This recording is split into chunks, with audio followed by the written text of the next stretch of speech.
Today I want to share with you a point that I heard in a sermon maybe 25, 30 years ago, but it stuck with me because it just rang true.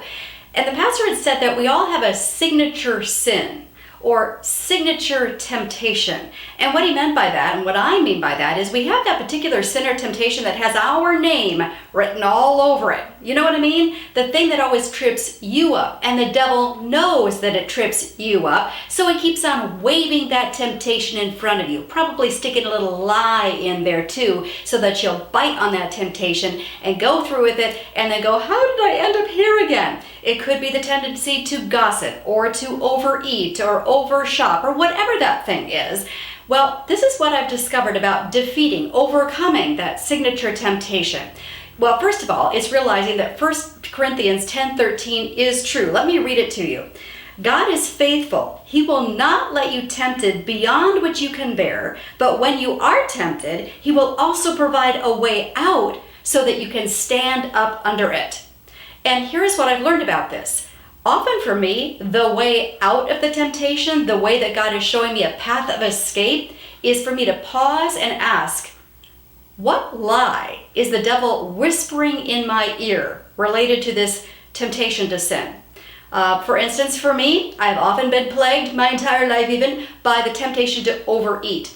And I had to pause maybe 8, 9 years ago and actually ask the Lord, can you show me what lie I'm believing about this temptation to overeat?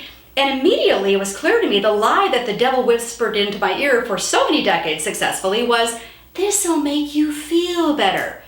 But does anyone, after they eat a whole bag of double-stuffed Oreos, actually feel better physically or emotionally? I mean, usually about 2 minutes after you're done, like, oh, I'm gonna hate getting on the scale tomorrow, this is awful, right? Or maybe it's for you the temptation to overspend.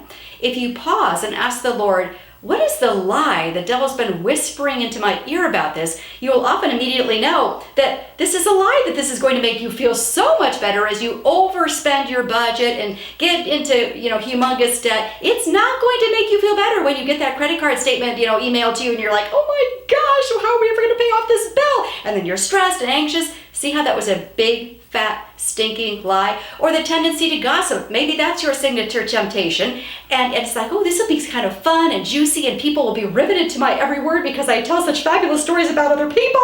And, I'll just be the life of the party. And the devil is whispering a lie into your ear about that, isn't he? If you pause and ask, Lord, what is the lie I'm believing about that tendency and temptation to gossip?